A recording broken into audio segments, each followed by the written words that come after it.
Regular season is when you study. Try not to skip your homework. Try not to play hooky too much. Once you qualify and you go to the boot camp, that's a cram session in the library with 17 different energy drinks for 23 hours in a row. And now's time to take the exam, my friends. Pass or fail. If you fail, you got to repeat the class next year. Nobody wants to do that. So we'll see if Rainbow7 can come out on top, going up against Unicorns of Love, who looked pretty damn good in their first couple of games here. Like I said during our previous game, their matchup against V3 was very convincing, but it got a little wacky towards the end. And their win versus PSG Talon was a very close game all the way through. But remember how PSG Talon really took everybody by surprise with how good they were? Yes. So Unicorns of Love being able to take them down is a really good sign. This team is looking strong. Let's see how they contend with Rainbow7 here, as Orianna, Shen, and Nidalee will all be banned away. Yeah, it starts with the draft, because Unicorns of Love's wins are really based around their team fights, and consistently, conceptually, I feel like they've had the better compositions. The Swain bot lane, there's a reason why Orianna is banned. It's because it's flexible to Gadget and Nomads. So the fact that Gadget is pulling bans here, Orianna is one pick that he had, the Swain was the other, and in solo queue, by the way, he's been spamming Karthus, just putting that out there. And he's already known for Heimerdinger, so you can't really ban him out. Well, we'll see how they decide to go about doing it here. The Ashe that we got to see in the previous game, and we've seen in so much competitive League of Legends recently, is banned away this game. So no Ashe this time around. Feels like she's often picked when she's available, but hey, bans can solve a whole lot of problems. And speaking of problems, get that champion out of here. Razzleplasm. What kind of a champion can assassinate a lane bully one-on-one at like level 7, then scale into a team-fighting monster that can't die 1v3 and also gives all of his teammates 1,000 free gold? The kind of champion I don't want in my game. Ornn is out of there, not allowed in this game, and neither is Renekton. He's a real GOAT. That's the problem. Greatest of all time. Get this champion out of here.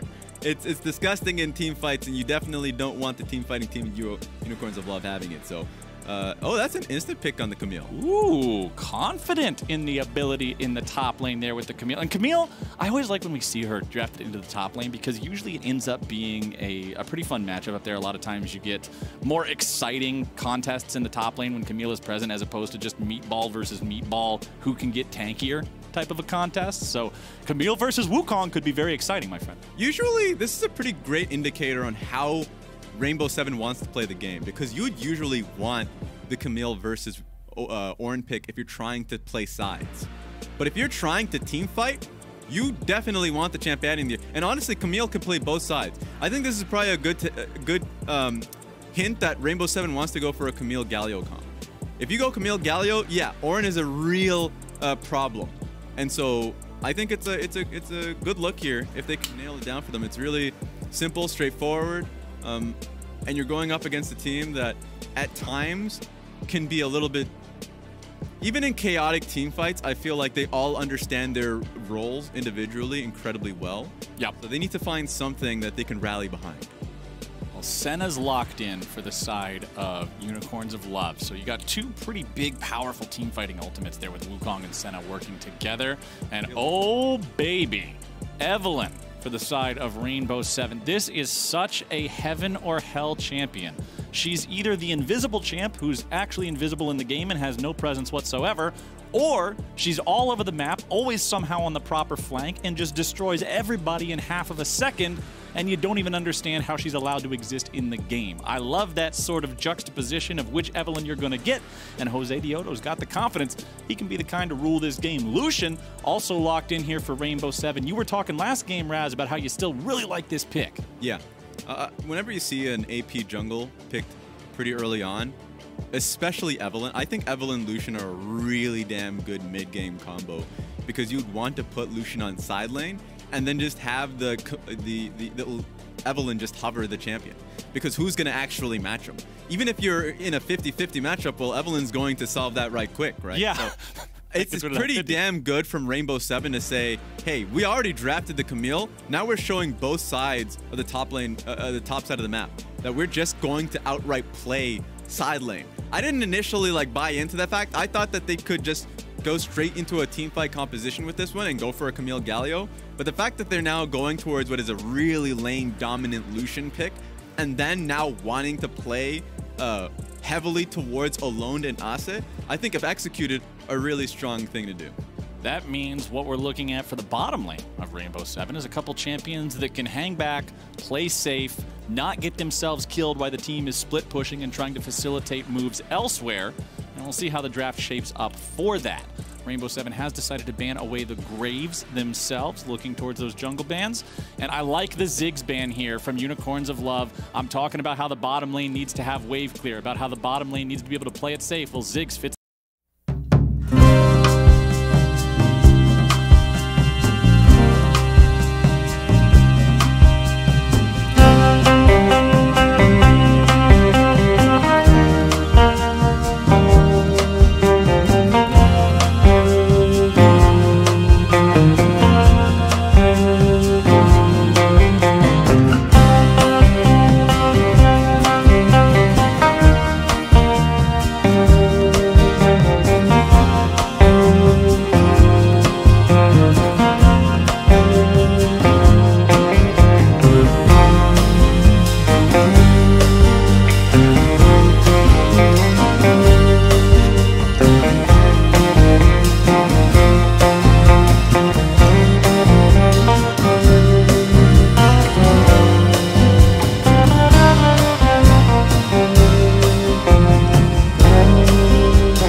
Alistar, a strong champion for both engage and disengage. Ezreal picked up there for Leza. This champion is, if we're talking about staying alive, not getting caught out while two of your solo laners are split pushing the entire time, Ezreal's got a built-in flash on one of his basic abilities. Very easy to avoid some of the things that would kill a different champion. Yeah, baby, there we go. Now that's something that you can use to pick off enemies when you have a numbers advantage, my friend. If you want to catch an Ezreal, you can do a Skarner. And if you want to catch that Evelyn in team fights, make her life living hell, snatch him. It's so strong. It's blow so him strong. up. I will tell you this right now. Evelyn also has no ability to contest Skarner in neutral territory without teammates nearby, as long as Skarner has the Spire.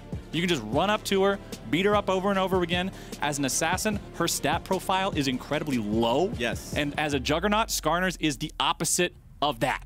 Skarner is in a spot where he'll be able to take over those neutral areas. Remember, the champion was changed recently, so his E no longer slows down when passing through units, gives him extra playmaking potential, especially early on in the game. Before Skarner has the ulti, the only CC is on the E, and now that you can fire that fracture through the minion wave and make it hit the enemy champion so much more reliably, you do have better early pressure on the champ. I'm just so happy we get Skarner. We're getting it. We're getting it, Cap. I'm so happy we get the Skarner. This is for you, Cap. I'm so happy we get the Skarner here. This should be a very fun game. Hope we get to see some playmaking out of him. But looking at both the teams and how the compositions stack up. Don't spill that coffee.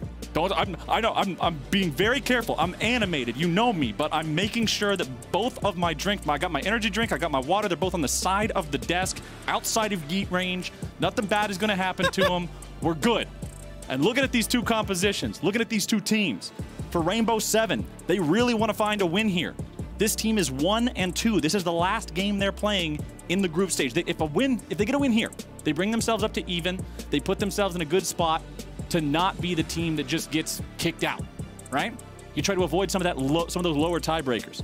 But man, if this team loses here and goes to 1-3, that is a scary proposition. Yeah, tiebreaker situations are real here. Especially you talked about Rainbow7. It's insane. This is what you've built your entire year for. We always talk about getting to Worlds. There was the initial worry about, is Worlds even going to happen because of the pandemic? All of these concerns came through, but people had faith. That's what they were playing scrim after scrim, day after day for. And then you get to this position, you have to make it work. This is what it's all for. Always. And so for Rainbow7, they've, put in some lessons, studied a little bit from the previous games, going up against Unicorns of Love, they recognize what comp they're dealing with, and they just have to make it work. And even though, looking at Unicorns of Love's side, I think in terms of a straight 5v5, I love that comp. That's why I'm kind of interested in what Keystone, this Skarner is going to take. Predator, there we go. Just because I don't know how Rainbow7 are going to take an outright teamfight 5v5. They need to actually get these side lanes rolling, and they've been a team that struggled on playing through side lanes throughout the tournament. So this is where it has to come down to. Rainbow7, you got to make it work. Rainbow7 trying to run this split push composition and do so correctly. Look at the teleports on this team, 3 of them, both solo lanes as well as the AD carry using the teleport this game. If you look across the board, the same story is not told. It is only Boss with that global presence. So as this game goes forward, as we get later into the match, there's definite macro outplay potential for Rainbow7 to properly utilize those TPs and play the map. But if we're talking about this historically, Raz, when we look at how teams play, particularly from emerging regions, when they get to international competition like this, some teams, not all teams are created equal when it comes to being able to play non-team fight styles. That's why Unicorns of Love, they were built in that. In the CIS region, it's just constant team fights. And ultimately, Unicorns of Love has been the team that stood a head and shoulders above the rest in that regard. And we got to see them when they went up against PSG, how damn good they were at that. And the compositions always made sense. I always talk about the swing comp, but it was really well constructed. And so, I have a lot of faith in that regard. I do think Rainbow7 has, nice ward being placed there. Get that man! He tried. He went for the dredge line and he missed. So Rainbow7 won't be too much worse for wear there. Both supports just take about 100 damage. Oh, but he's right back in. The Aftershock setting him up, but a nice disengage from Shadow means that it's Rainbow7 who actually wins out in the bottom lane trade. There we go. Love that Shadow went for the headbutt first. Just so there's no opportunity to trade back towards Rainbow onto Leza. So we're in the pretty good lane state right now for Rainbow7's bottom lane. Looking at both junglers, they're starting on opposite ends of the map, but they are both going for a full clear. Now, Alone is going in there to try to mess with Anonymous here just a little bit, but Skarner can easily pull the chicken into the brush there. You can't see, there's some sort of spectator visual error on the Spire where it's not showing up, but Skarner is able to walk into that brush and take the chickens while still being under the effect of his Spire. Yeah. So, for those who aren't aware, Skarner's Spire gives him unlimited mana regeneration. It gives him an incredible amount of flat move speed and also a ton of attack speed. 43% attack speed at level 1 up to 120 at level 18. So the champion gets an incredible amount of steroids as long as he's present on that buff. Very important to secure those if you're trying to do any sort of counter invades or just picks in general. That's the thing. That's another element I didn't get to talk about that I really love the Skarner pick into Evelyn is because you can actually just straight up clear for free. You're not going to be concerned about an invade. Even when Alone had a ward on top of Skarner, who are you actually going with, right? Yeah. There's no way you're going to be contesting Raptors on Skarner. So Skarner's going to be able to get a free level 6. And then compositionally, we already kind of harped on it, but Jose Diodo is going to have real struggles in teamfights, so it should never get to that part. I will say, though, just as an asterisk, because I know there's a lot of positives with the Skarner, the negative is that there's a lot of ways to kite him out. Oh, yeah. There are too many ways. Skarner versus Ezreal and Lucian is, you end up being a lobster kebab half the time. They just kite you away, shoot you full of holes. It feels really bad. But the Evelyn in melee range will be an opportunity there, particularly for Anonymous in these team fights. It could be a viable option to wait for the divers to come to you. Yeah. Skarner is very, very effective in assassin and dive-based metas because champions that will be building for damage and getting close to you work out well. As mid lane Alone, really putting the hurt onto No Man's here. No summoner spells coming out just yet, but bottom side the 2v2 breaks out. Leza going to take some damage as Santos tries to get himself away. Stunned up now. Shadow doing a good job making sure they get a return trade. I like how aggressive both of these bot lane duos are being. Yeah, it's really fun to usually to watch a Phase Rush Alistar play the game. Because it's just an instant proc on Phase Rush when you go Headbutt Pulverizer into E, the trample. It just procs immediately, and it's pretty much a guaranteed lockdown if you can make it happen. So it's fun to see that. The trade mid lane, I actually would have wanted to see Alone stay in the lane a little longer because I think the Cassiopeia was pretty locked. That was 2 waves actually going to be crashing into the Cassiopeia with a cannon minion, and she took an awful trade. Yeah. So I actually expected Alone to stay in there to punish a little bit more. But at the end of the day, I mean, he took a base, TP'd back, and she's still locked down. She needs jungle help here. Ooh, Nonasix shows up. He does manage to land the Fracture onto the Lucian, but now Evelynn has joined the fight as well. Alone down to 200 HP, but thanks to Jose Dioto's presence, he won't be in any danger of actually dying. Nonasix using his flash. So Skarner not having that once he hits level 6 means you don't really have the freebie kill that can exist if that summoner spell is prepared. Both junglers are level 5 right now, both of them incredibly powerful once they get that ultimate up and running. Huge game changer for both Evelynn and Skarner. Nonasix without a flash though. Yeah, here we go. He'll be walking back into his own jungle. Jose Dioto finding a little bit of damage there with the charm. The follow-up won't complete as Nonasix tries to head back into his jungle, but Jose Dioto maintains control on the way towards the Spire and just tries to keep him away. Cap, this is the funniest thing about this. The whole purpose of Nonasix coming mid was to relieve Cassiopeia of her duties, to send her back to base. And so hovering over what Elise Evelynn ended up doing was really well done to make it so she literally cannot go back to base without losing 2 sets of waves. So this is getting really annoying if you're looking at Unicorns Love's perspective. Unicorns of Love. Wow, Shadow took quite a lot of damage there.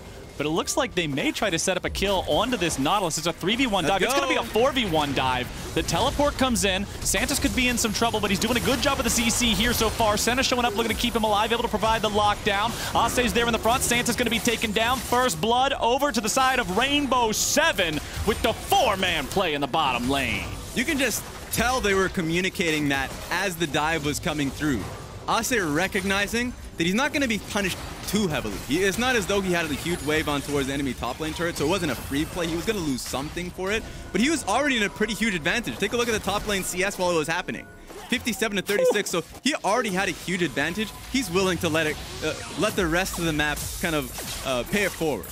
And before that play, before that setup, the rest of Rainbow7 facilitating Jose Dioto's position in the enemy jungle to farm up the Wolf and the Gromp camp. Jose Dioto's level 6. Nonasix is still only level 5 because of the fact that his stuff got stolen, and the enemy jungler got some EXP from a kill in the bottom lane too. So Evelynn having that advantage right now means a lot. Level 6 is so huge for this champion, moving around the map undetected. Being able to find the flanks that really define her play style will help him a ton. Yeah. Nonasix still not quite at level 6, even after grabbing a camp there in the bottom lane. Should have it here after the red buff. And Cap, all of this, if you do it, like, you know, team going to be doing a VOD review of this, of course, after the game.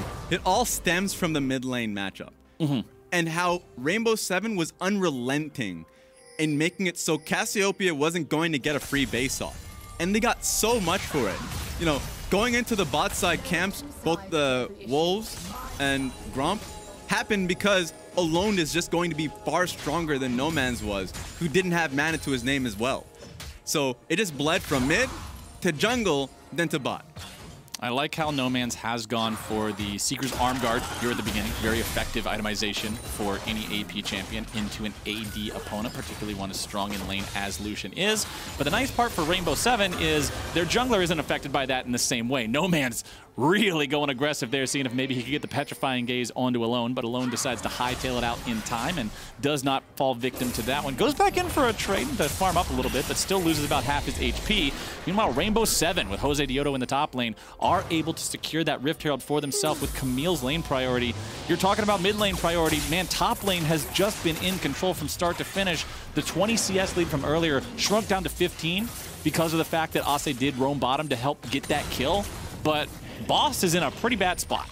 Okay. Yeah, he's in a pretty rough one. Especially since, like, I actually expected him to do decently and match up and farm in the matchup. Hasn't been happening, and of course, so much action has been happening through mid and bot side that we didn't get the kind of full perspective there. So he needs a little bit of help. And it sucks, because Nonasix came into this game expecting these lanes to be able to stand on their own so he could farm up to 6. Right. Basically, like, free of charge, and it hasn't been the case. No, sir. And also, because he's a Predator jungler, means he needs to make sure he gets those level 1 boots nice and early, so it slightly delays his jungle item. Runic Echoes is already done for Jose Dioto. Nonasix still doesn't have the full Cinder Hulk completed, so it's still advantage Evelynn in terms of power on the map. Anonastic will give over this blue to No Man's here, allow the Casio to have some extra spam power there in the mid lane. Passes that one off just fine. Still no involvement from the Skarner to find a kill. Does have flash ready here in a very short amount of time. Should be about 15 seconds. That one will be back up. And flash plus ulti should be a guaranteed kill as long as no opponents have a QSS.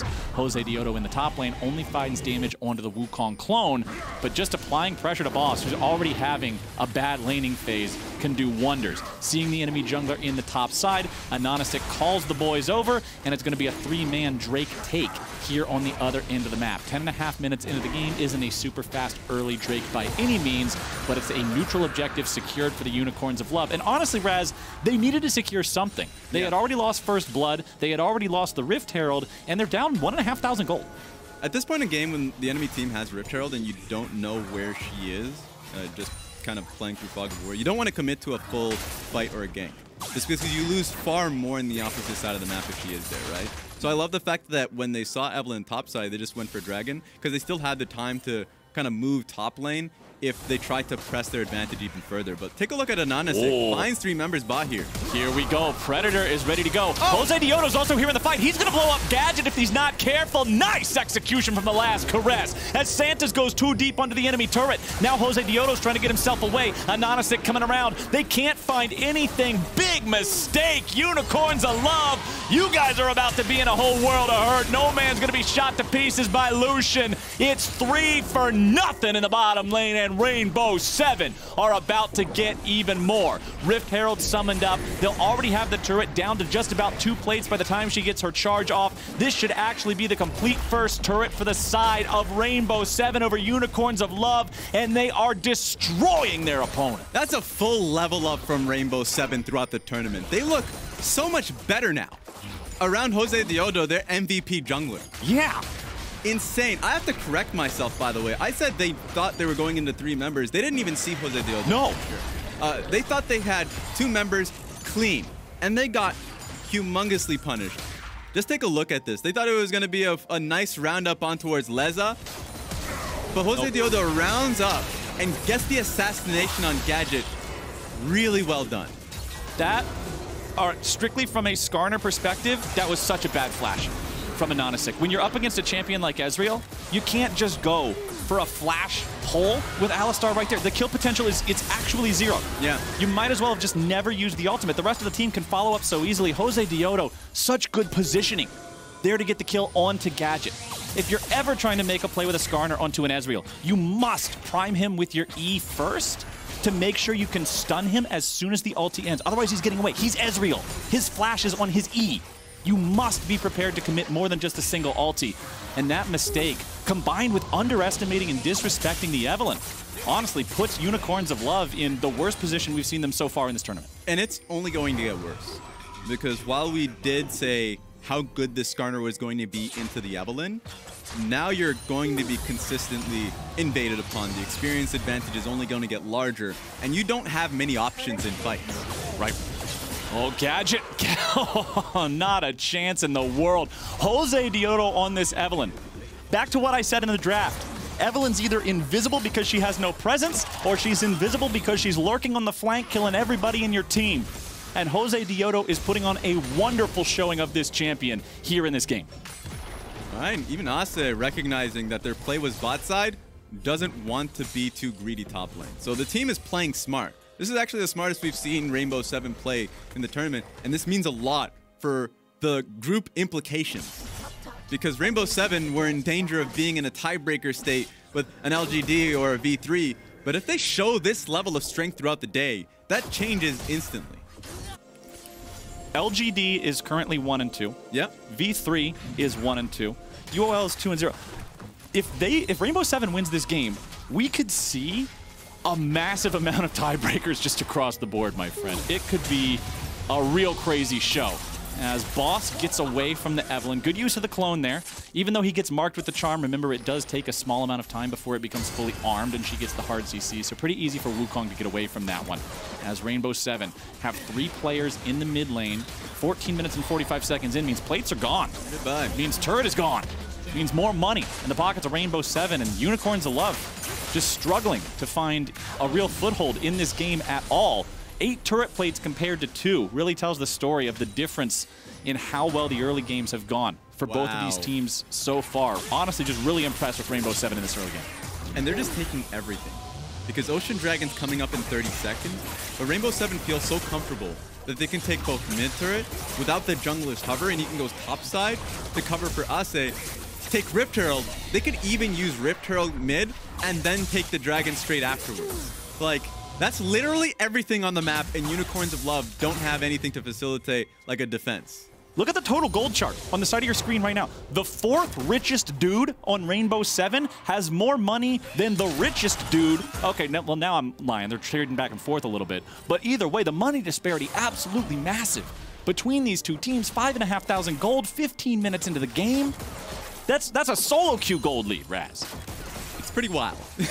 that's crazy, crazy stuff going on so far here. As we have the next Drake alive. Remember, first one did go over to Unicorns of Love, but Rainbow7 seemed to not be taking any more of that. Look at the health just evaporate off of the thing, man. That Drake's going over. No contest. Anonisic walks up, but honestly, the man's got no business even being there. Shadow did some goofy stuff over the wall, tried to go in, but Anonisic's running himself away. Shadow coming in from the side. Hextech ultimatum down, looking to maybe lock these guys down. Alone grab the kill onto the Skarner. Now where the rest of the fight's gonna go. Boss trying to find the kill onto Alone, but now he's just gonna be spinning around. The Wukong copter not gonna find the kill. Instead, he's in some trouble on his own. Here comes Cassiopeia. No man's flashing over the wall. Jose Diodo on a killing spree, trying to get himself away, is gonna be killed in return. No man's goes down. Look at that, an ace for Rainbow7. And they could only take one member. They thought they could outplay, but they just got squashed by Rainbow7. That's a pot of gold at the end of the rainbow, man. 7,000 gold lead. A team fight ace at 16 minutes. You lost Evelyn, but she died for the cause. Set her body aflame to the heartless sea and send her to Valhalla. She did her job. Let's take another look at the fight. I just loved what I saw from Shadow and the rest of the team, honestly, because, like, when Alone goes in, confident that he can take down the Skarner, the rest of the team just follow. There's not a single member that, you know, didn't get that cue.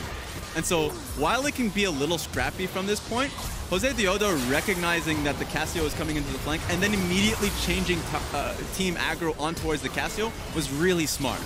Because if she's a part of the fight and isn't targeted effectively, then there's an opportunity where Unicorns of Love can turn the fight. But at this point, seems long gone. And oh my goodness. Oh my goodness. No, no, no, no, no. If you're a Skarner player, this is worse than Freddy Krueger, Tier of Nightmare. Camille, QSS. Lucian, QSS. Ezreal, QSS. Eve, she knows this game's a jungle diff. She's not even gonna buy one. She doesn't have enough respect for this Skarner to need one. She knows that that would stop her from buying her headwear. And that is just unacceptable. 3-1-5 for Jose Diodo. Playing this Eve so well this game. Going to take down yet another Scuttle Crab. The entirety of the map owned by Rainbow7, constantly posing this threat. I mean, Unicorns of Love, what are you going to do? Any brush that you walk into could have somebody waiting. Anywhere you go that isn't control warded, Jose Diodo could just be lying there ready for that flank. And he's just scouting ahead. Yep, I found him. He knows. Team, I've scouted an enemy. And we can't see the vision range, but I guarantee you he's hanging out right outside the vision range of the plant there. Boss gets away. This is such a scary situation for Unicorns of Love. The Eve is just creating an impossible play state for them. As Rift Herald summoned up in the bottom lane, it's just going to kill this turret instantly. The funny thing about an Evelyn, I mean, you basically have already said it, which is like, they didn't even fully clear out that blue side jungle, but it doesn't matter. Like, you are pushing them so far back into their own base, just based off that pressure. The only saving grace is the turrets, the tier 2 turrets here. So they need to find a way to at least push them back. What they were doing initially was a good idea, which is just literally stacking in a bush and hoping that someone walks in, but the Scryer's Bloom was picked out and just saw them completely. And it's good that Rainbow7, when they're moving as a squad for these objectives. Here we go. Anonisic tries to move in and contest the red buff, but now he's going to just get shot down by the culling. The bullets over the wall just do it all. Alone picks up the kill. Alone takes the red buff. Did everything but give him the thumbs up emoji as Ase tries to just pass through the mid lane here. Look at that. Look at the beautiful blue mountains of Goldgraphia on the bottom side of your screen. Rainbow7 in charge from start to finish. You can see that big jump there right around the 11-12 minute mark, and it hasn't stopped maintaining that momentum since. Rainbow7 going after the Baron here. 4 players alive on the enemy team. No jungler around. Damage coming through. Senna ulti shows up. Nice engage by Alistar onto 3. The call is made. Secure the Baron. Now is the team fight going to happen? Yes, it is. Ase into the back line. Looking for no man's. Boss spinning around. Able to find a kill into Ase. Boss wants to get himself away. Able to find the second knock-up now into Jose Diodo, who gets a kill into Santis. Rainbow7, they lose their top laner, but they trade him away for a kill onto the enemy support. 1 for 1, and you take the Baron at 20 minutes. Raz, I will take that trade any day of the week. Only thing you can get here, no, they can't even. I was about to say Dragon, but it's 20 seconds. That's easily contestable. So Unicorns of Love recognize that. They're going to get them on transition. Oh, this is so cheeky. Nobody would expect them to be waiting here in this brush right beside the base. All right, guys. Oh. We didn't need him anyways. We don't want the Alistar. We don't want that guy. We want this guy that's worth more. Okay, he's looking for the Ezreal. There you go. Nice follow-up. They're able to put the ground on the ground. It's Miasma on the ground. It's not the ground on the ground. It's the grounded effect on the ground. I don't even know what I'm saying anymore, but UOL has at least found themselves a kill. They're looking for maybe more, but now they're all trapped behind enemy lines. I don't think anybody's coming to save them. Shadow goes over the wall. They find the kill onto the Skarner. They find the kill onto everybody now as No Man's tries to get away, but Ase needs a little bit of revenge. Flashing out. Boss joins the other solo laner of the Unicorns of Love, alone, kiting back, keeping himself alive. Shadow shows up, throws him underneath the turret. They went all the way back there. They stuck around, they set the trap, they killed the Ezreal, and the Unicorns of Love lose 4 men for it. Everything they're doing this game is falling apart. It's sad. And honestly, Unicorns of Love, they knew it wasn't going to be pretty if they were going to win this one. So sitting in that bush, good idea. The problem is, it's Season 10, and there's Fire Blooms everywhere. Oh, no. Nautilus, you just had a gameplay experience, brother. That's a Fed Eve. there's nothing else I can say about that. That was a gameplay experience. Let's take another look at what happened to Laser here. Now, this is very important. This is what you do with Skarner. You make sure you prime with the E. That way, as soon as they cleanse the ulti, you can immediately re-stun. The grounded effect, not the ground effect. Everybody makes mistakes sometimes. Then locks him in place and he can't get away. But afterwards, this kind of just looks like a party pack. Raz, they just get a whole bunch for not a whole lot. Jose Diodo going on a killing spree, taking down a Anonystic here yet again. 0, 4, and 1. The Skarner so far behind the curve this game. Everybody having QSS, he just has no relevance. This game is getting a little wild, and for Unicorns of Love, as I said, it kind of has to. It looks bad, but at this point, they have to try a Hail Mary to get something back. And the fact that it's a Cloud Soul means that, or at least like, you know, potentially a Cloud Soul that they're playing for, they can't even use Drake as a win condition. So try any way you can to get a pick, and it has to be on Skarner. So find that next bush. That's literally what it's all about at this point. And I thought that was a really creative play because they knew that Rainbow7 was on a late base if they wanted to contest for next Dragon. So things like that is what you have to do if you're UOL. It's just way too far behind. And at this point, we were talking about how gassed up Jose Diodo is. She has the Holy Book, 23 stacks. Oh, man. 2 pages left before he gets to the other cover. Jose Diodo so strong on this Evelynn. If he finds anybody, he'll just blow him up.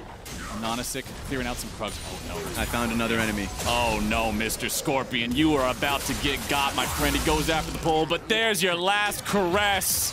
See you on the other side, man. There is no way out of that. That is an Evelynn with a death cap.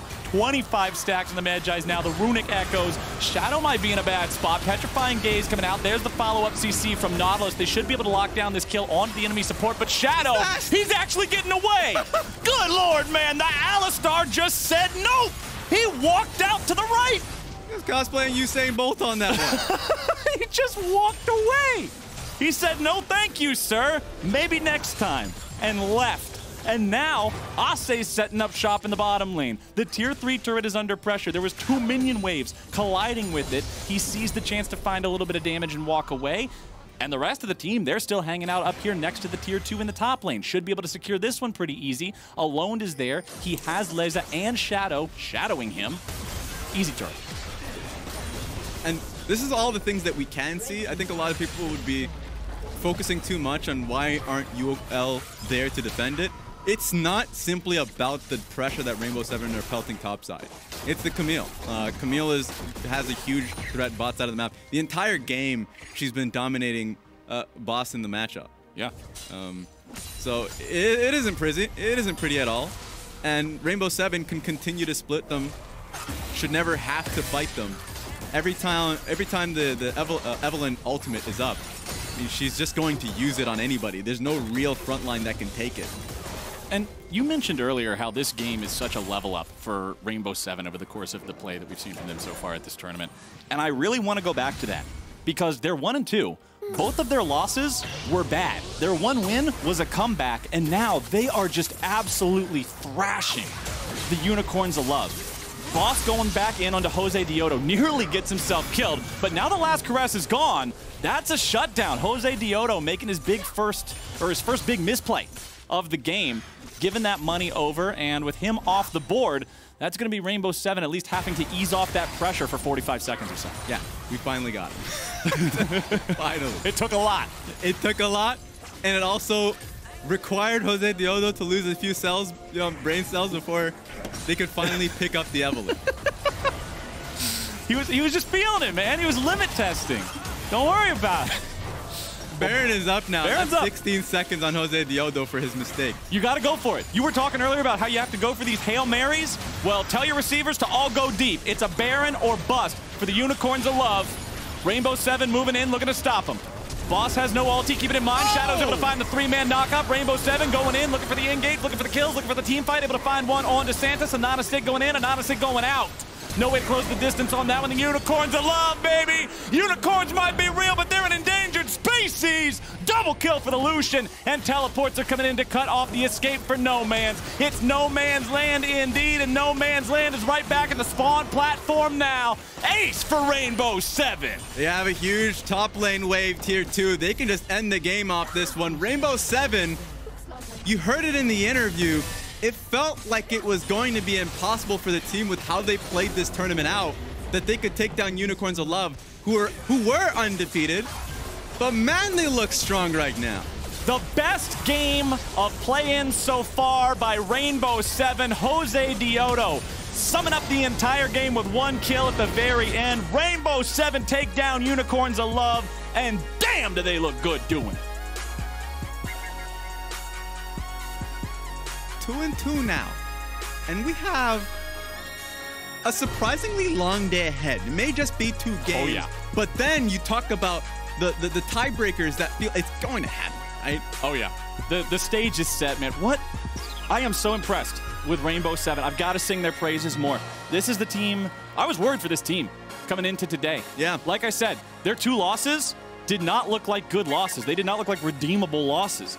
The win was one they had to work really hard for and also depended upon some pretty big mistakes from their opponent.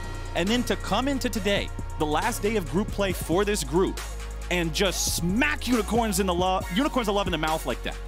Absolutely incredible from Rainbow7. I think this looks so good for this team. As this day is about to close out,